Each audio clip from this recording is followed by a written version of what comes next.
So any Ugandan is family.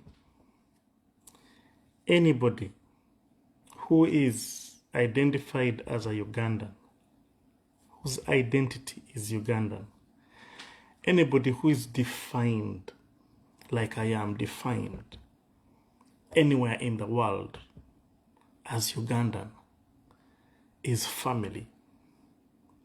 The way the world defines that Ugandan is the same way the world defines me. If Uganda looks like trash, if Uganda is under dictatorship, if Uganda institutions are personalized, if law enforcement and army are misused and abused, when I go outside, that's the value I get. While other nationalities are respected because of the value that their leaders add to the country, me, even when it comes to employment, I am looked at as a third world, less value.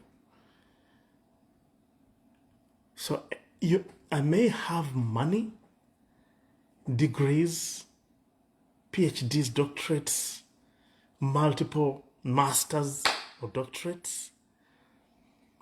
I'm still defined by how my home looks like. Why am I doing this life? It's because of the dictatorship in Uganda. It's because, honestly, as a person whose ethics and morals begin through creation, because I am a believer that there is an intelligent design behind all this. I do not believe that I'm a mistake, that there was a big bang and then I appeared. That is nonsense. That is just senseless, because everything that is designed, even that photo frame behind me, there was an intelligent designer. So I'm an intelligent designer, but I'm from a source that requires me to have a mission of adding value to the areas that I come in contact with. But I'm primarily a Ugandan. I was born in Uganda, so that I am able to be defined by the values, by the culture, by the customs and norms of that country. So if there is a dictator, that affects my value as a Ugandan. But most of all, if a fellow Ugandan, let's say Bobby Wine, who believe, not only believe, because of the dictatorship, we know that the democratic vote was what? Was stolen. But let's assume that, yes, Museveni in Uganda, who is currently the president, got 51 like he claims he did. And then the other 48 or 47 or whoever percentage voted Bobby Wine. That's a very large population that requires respect. So if Bobby Wine is curtailed, harmed, terrorized, and demonized at all costs, they're just putting the other 49 that believed in his ideology in the same boat. Is that right? Is that ethical? Is that what I want to be defined by as a Ugandan? The answer is no. Now let's go to reality and facts. I want to look at what happened with what is alleged as police, because I don't think a trained policeman would behave the way they behaved. But let's assume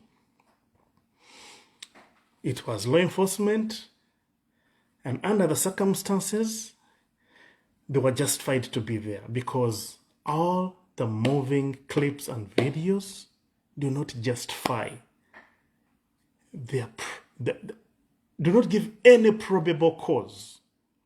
That would be the professional term for the police to be where Bobi Wine or Robert Kyagulanyi Ssentamu was. There was no probable cause. Why? I am trained as law enforcement, okay? I've worked with military police. I've done arrests. I've done detentions. I have been trained, thoroughly trained, on how to deal with what? Civilians and the military. And I've performed my duties. Now, for any law enforcement officer, whether military police, which is actually for the reason we have civilian law enforcement within on base is because military police deals with uniformed officers, military. Then for us, we cross over. We deal with civilians and we also deal with military, because military is not supposed to do law enforcement in civilians. That's why they have to call civilian police. The military is for defending a country. The military is for war. The training the military receives is not crowd management, is not enforcing laws within the communities. No. Military comes in when they're for emergency services like disaster, there's disaster, they come to help. That's what they do. The rest, it has to be civilian police handling civilians. So the fact that the whole community in Uganda is filled with war machines, people trained to be out there fighting wars, is unprofessional, unethical. It is upside down mentality. It's already wrong. Putting that aside, just clarity. Now, we are trained that there has to be either complaint from civilians to respond, that is reactive responding, or proactive responding, where you have visible evidence that there is something that is going to be done to harm civilians. That means you're collecting intelligence. That's proactive. So you are there. You're not just called, but you are there before it happens. So let's assume that was proactive. They gathered information and they knew that based off what they should present to us, that we gathered this from this this area, and we can prove that is true because of ABCD. Okay, and for this, I think based off the fact that videos show that it became a crime scene by the fact that what we see, there was no probable cause for the police to even be there. They would present this in court. But it has to be a public court, because this is a public figure that was voted by over 40% of Ugandans. So, from the videos, from different angles, there was no aggression. If we assume that the police are at already in a place because of the intelligence they gathered, which was credible, they will still have probable cause to respond the way they responded. There is nothing in that whole area that required such lethal force. Because any projectile that proceeds from a weapon, whether it is tear gas, but there is a force that pushes it, it becomes lethal. You're using lethal force. You're getting that gun, you're getting a trigger. It doesn't matter if the projectile is just a gas component. It is projected with so much force, it can hit and kill a person. Now, this was even explosive to a point that there's shrapnel. That has to be investigated because there are some projectiles that shouldn't be within civilian crowds. Now, what the videos show is members that belong with Robert Kyagulanyi Ssentamu, who would be a politician, and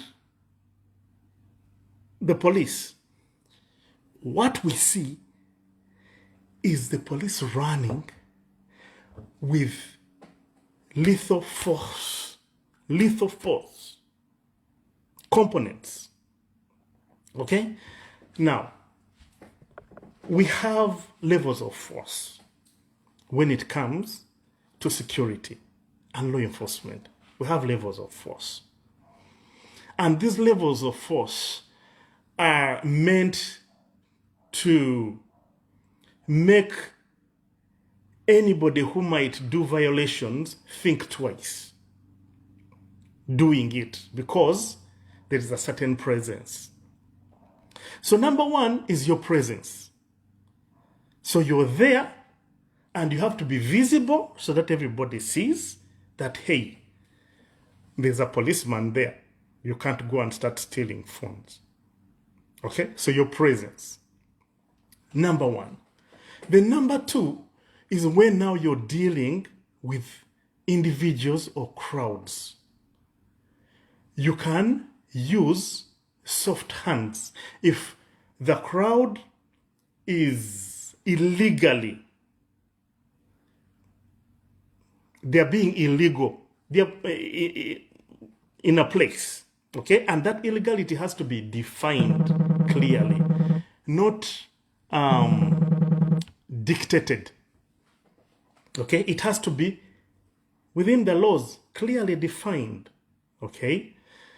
This person was not in a public place, it was a private place, and in that private place, he was a danger or an immediate danger to either the security or the persons, the civilians who are there. And then you prove he was dangerous in ABCD. Okay? He was folding fists, punching people, or preparing to punch people with a fist. That's action. Because now you're having, in law, what they have, actus rea.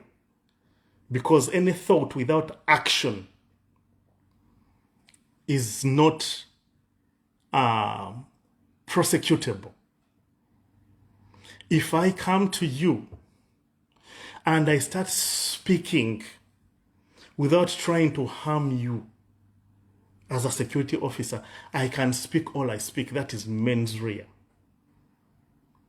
But the moment I start stepping towards you in a way that can create an action that will harm you, then you have a right to respond according to the action that I have presented. That is where the levels of force come in. So, if you move from presence and you go to soft hands, then maybe you've told someone, explain to them that you're illegally here because of A, B, C, D, and the laws are clear, then you can guide them. You can even touch them, please, let's go. Okay, soft hands. Then there's hard hands. That is number 3. Hard hands. So hard hands is when now you can, press their hand so they feel pain, There are those soft points on the body that may create some pain for the person to respond to the directives. Okay? Because remember, we're dealing with somebody who is not armed or is not presenting a certain danger that can damage or harm the individuals who are there or the police officer. Okay? Then, if the person is now reacting and folding hands to try and punch back, then you have a right to use intermediate weapons. And that can also cause harm and damage, but not immediate death.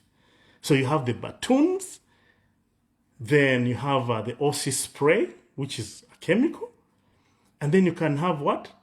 A taser, okay? Anything like that, okay? That can inflict harm. But even those, when you're going to deploy them, you have to speak so that the person knows. Except in incidences when you don't have much chance to talk. The person is running towards you. Then, they're folding hands trying to beat. Then you can just deploy, okay? But even when you hit, you can tell them, get back. Okay? You speak, and this will be evidence in court. Then, when those don't work, and the person has a weapon, and the weapon, a knife, is defined as a weapon, then, of course, a gun, okay? Number 5, that is now lethal force. Now, when it comes to intermediate weapons, if you're using a gun, like Bobby Wine yesterday, or Moses Kyagulanyi Ssentamu, the one at that scene that was used, that projectile is number 5. That's lethal force.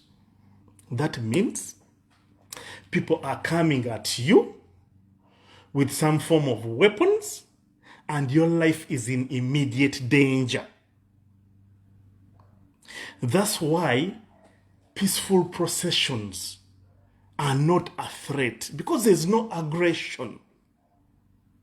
So if these guys are peaceful citizens who pay taxes, they're in a public place, you have no right as a law enforcer to even be there, except if you have intelligence that which has to be backed up by evidence, not these things, theories, just come up with things to logically explain. No, this is not for logical explanations. No, this is professionalism. This is life. So, if it is there, then you post in places where you're not going to interfere with the peaceful activities of the civilians. So you post up and watch. If there is any form of attack, then you get the aggressor. But there also has to be evidence that the person has been an aggressor. But all this that is happening is just disrespectful to Ugandans. We have brains. We're human beings like any other human being. There is no decency in things that are being spoken. And people who are speaking are so unprofessional, so petty, such amateurs. They are so amateuristic as the presidential advisors that are. If you pick the presidential advisors, you weigh them in terms of professionalism, an education, then you get the actions of the so-called law enforcement, then you know these people are not trained. Either they're not trained or they're not Ugandans. One of the two. So what happened yesterday? Viewing from all the video clips, there was no reason for the police to even be there. Even if we consider mitigating factors, that this Bobby Wine or Moses Kyagulanyi Ssentamu has always had processions with these people. They have visited different places thousands of times. We have not had those processions having weapons. That they are carrying weapons, they are carrying knives, they are going around harming people. There is no evidence to that. But again, we are dealing with a dictatorship. Because when somebody becomes a dictator, they lose a sense of humanity. They become sick. And they will do anything to feel like they are the kings. Sometimes there's no dictator who is not extravagant at the expense of the nation. They live like billionaires, yet the country is sinking in debt. They live like billionaires, yet the country is being taken back to stone ages. There's no manufacturing, there's no production, there's no proper trade, there are no functioning institutions. You don't know even who is signing on the money. The governor was gone a long time ago. So let's be realistic. That there is no good that comes from these institutions because they are being personalized. Now, having said that, if you are a person and you have different ideas from the ones of the dictator, you become a threat. Now, when you become a threat, what do? There were some errors that were made. And there's some things that I see that are being taken for granted. Number one, your people who believe with the same idea, especially those that are moving with you, do not only become a target, but their first responsibility is to protect you. Because you as who is not a dictator, that is opposing a dictator, you become an idea. You become a vision. You become a point of reference for sanity. So anybody who protects you is protecting an idea. They are protecting sanity. They are protecting value addition. They are protecting godliness. Because there's no godliness in dictatorship. And we all know that. It is only looting and more extravagance. And creating more extravagance. It's like a bottomless pit.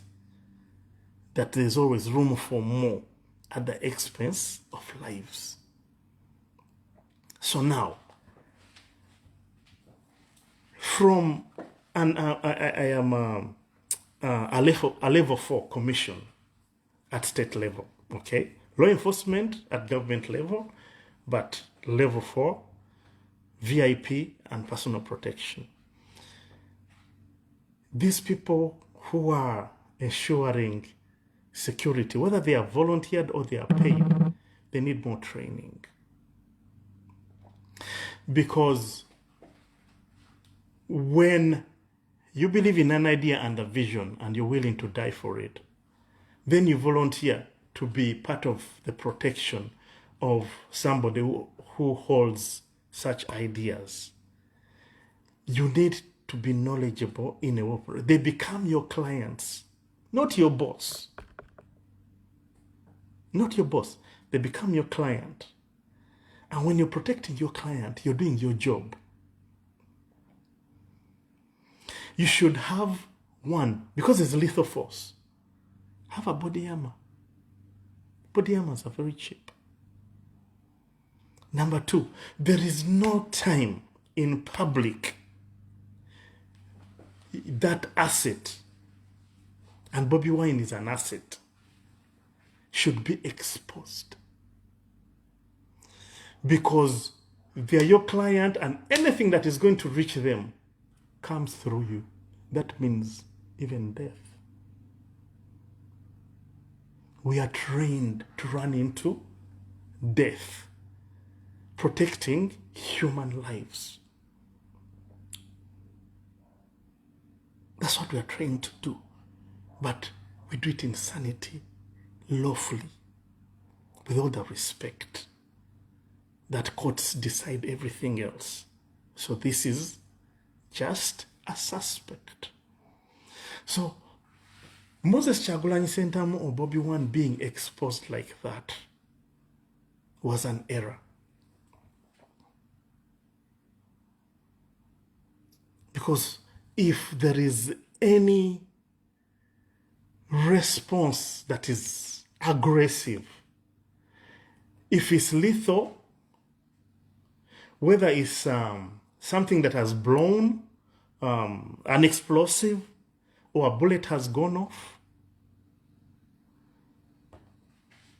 you are in the way so that it doesn't reach that asset who is your client. Then that asset who is your client also has to be trained. Because when you have personal protection, there is a way you make movements. You just coming out of the vehicle is a no-go. When you make that decision, and you're free to make that decision, you communicate, I am about to do this. Your security posts up right away in a way that you're not exposed. So, they are your personal protection. You're their client. You're not their boss. As a matter of fact, if there's an immediate threat, as trained people and they have assessed their immediate threat, they will not allow you to do what you want to do. They grab you by your head, push you back in the vehicle. You can fire them, but they have done their job. You cannot be in a dictatorship and you become petty.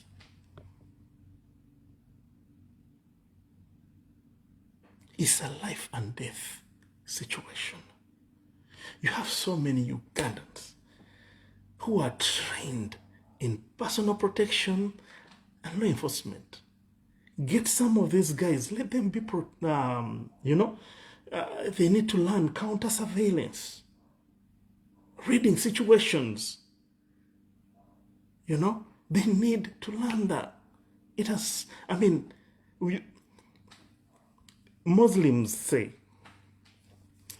and I used to be a Christian who thought that I could not learn from Muslims. Until I realized that, wait a minute, if I am borrowing, my country is borrowing from Chinese, and I run to China to be able to survive, to do business. I don't literally do that, but it's a hyperbole. Then I can learn from an atheist. And I can learn from a Muslim.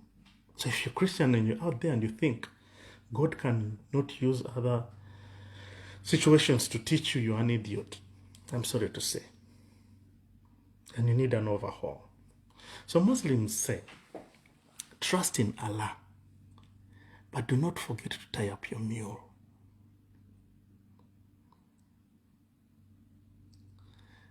Some people, I'm saying this and they want me to explain further. There's no need for explanation. Trust in Allah, but don't forget to tie up your mule. Okay, let me help you. Trust in God, but don't forget to close your door. So this nonsense is that, oh, God saved him. God, when you are reckless, that was just luck. Because you cannot be reckless. God doesn't deal with reckless people. He has no time for reckless people.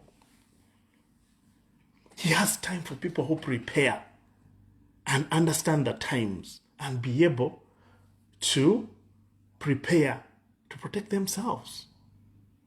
In the Bible, Joseph understood the times and prepared for the famine. And the whole nation, he was a pastor who became essential during disaster. Not like our pastors and churches during disaster, they become nothing because all they have is stomachs and lecturing people about relationships. No clear development for the communities. So trust in God, but do not forget to tie up your mule. Trust in God. Do not forget to lock your door. Otherwise, if God was responsible for everything in our security, we wouldn't need to close our doors at night, would we? So how is it we believe in God but we close our doors at night? When you come out of your vehicle, you close it. That you're a believer. So, we who believe in godliness, we become a threat to unbelievers who unfortunately we have helped to accumulate power. But when we know those times, we start challenging our mind to know how to protect ourselves. In that way, you're believing in God, but you're also looking up your door, you're training yourself on how to defend yourself, how to defend those you love. But some people, me, I can't even, no, I can't even touch a gun. You're living life for yourself. If you cannot touch a gun, leave the doors open. Don't close your door. If you have a vehicle, don't lock it. Just leave it open. After all, God is going to take care of you, isn't it?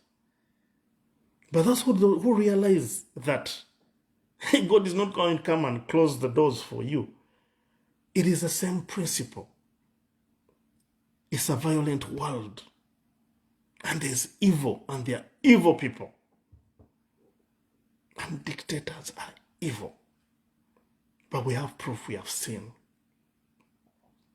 So, if there is anybody watching this video on a professional level, an experience level, please pass on this information to those who are doing personal protection, because he has a right to personal protection, but mitigating factors also show that he doesn't need to ask anyone to have protection, and he cannot trust a dictatorship whose institutions are now working against any decent human being who has a conscience and is willing to express and say, no, this is right, this is wrong, and this you're doing is wrong. So, in all godliness, I have tried to be the devil's advocate, but also realistic. I am defined as a Ugandan. Then I am defined as an African. Africa. Let's be family and know that we're even fighting. We're not fighting just these house niggers who are corrupt and extravagant. Because, by the way, after the end of slavery, now the white slave owners started hiding in the back and bribing a few blacks, putting them in the house to be able to access some of the good things, and then using them against the field blacks. So they became house niggers. They are even more ruthless.